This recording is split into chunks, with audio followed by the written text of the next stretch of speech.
Mi nombre es Heidi Esteban. Vamos a hablar acerca de la situación socioeconómica y académica del magisterio.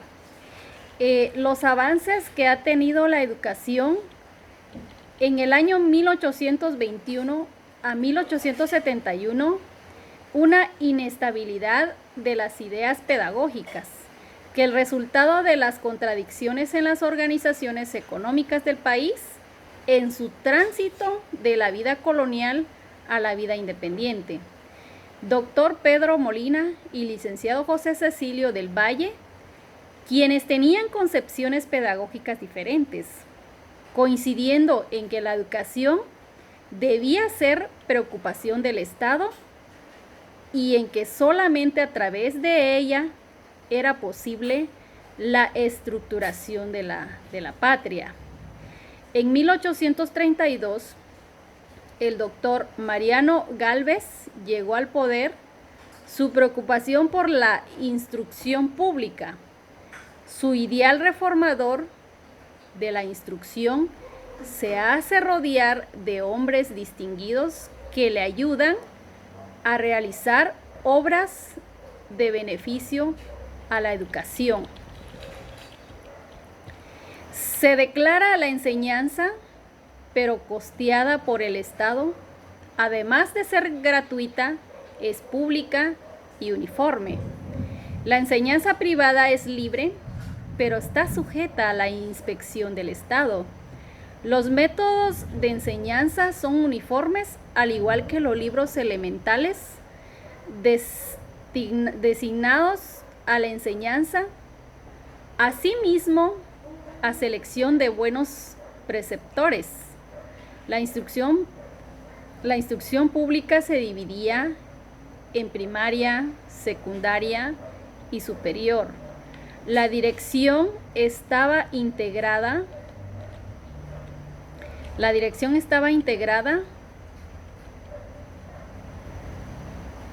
por órgano ejecutivo, por todos los doctores, licenciados, maestros de la universidad.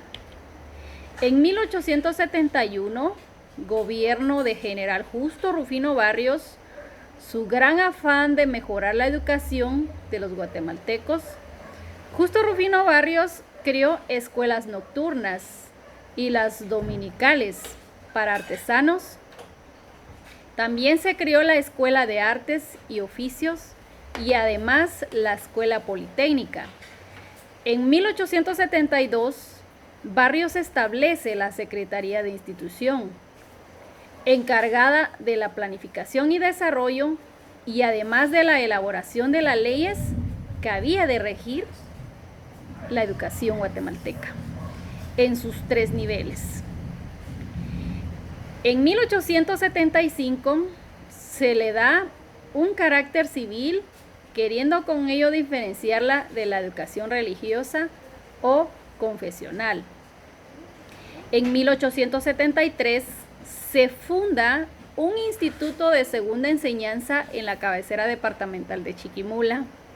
En el año 1874 se crea el Instituto Normal de Varones de Antigua Guatemala y el Instituto de Señoritas de Antigua Guatemala.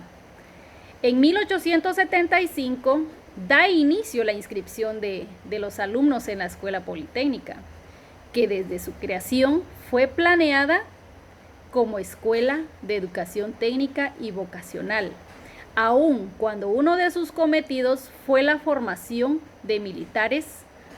También se creó una escuela normal para varones, formando maestros idóneos. En 1876 se funda el Instituto Nacional de Varones en la ciudad capital de Guatemala. En 1873 se crea el Conservatorio de Música Época de la Reforma. En 1877 se funda el Instituto de Secundaria para Varones en la ciudad de San Marcos. Y en el año 1879 aparece la primera disposición a favor de la educación especial de indígenas, principalmente con la creación de algunas escuelas rurales del nivel primario. En el año 1821 a 1926, José María Orellana, gobierno de Guatemala. En el año 1923, realizando su congreso pedagógico.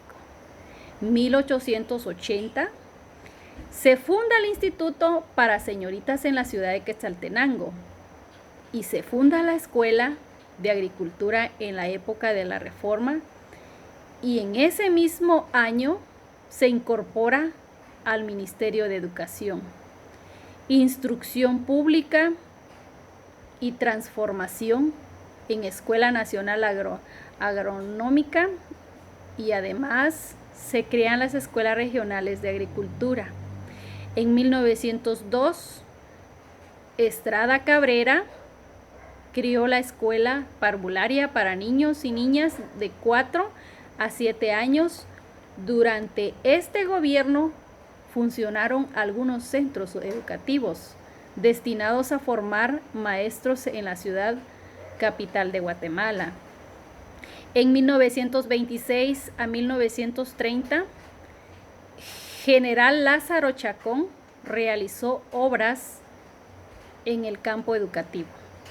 Envió a maestros al extranjero para su perfeccionamiento docente, creación del Instituto Técnico Industrial, realización de la Escuela Normal y preceptores.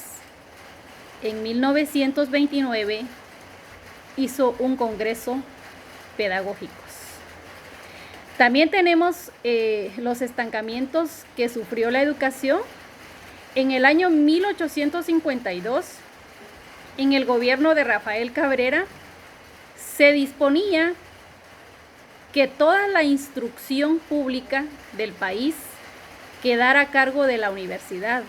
No obstante, la instrucción primera fue objeto de una ley especial. También en su gobierno se crearon 25 escuelas.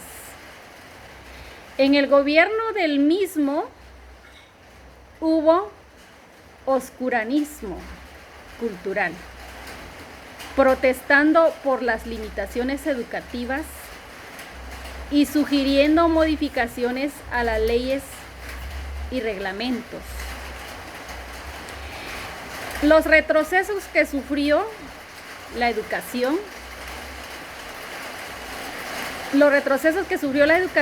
fue en el gobierno del general Jorge Ubico, en 1931 a 1944.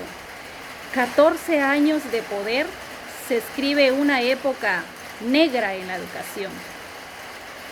Lo que realizó Justo Rufino Barrios lo cerró el general Jorge Ubico. Gracias.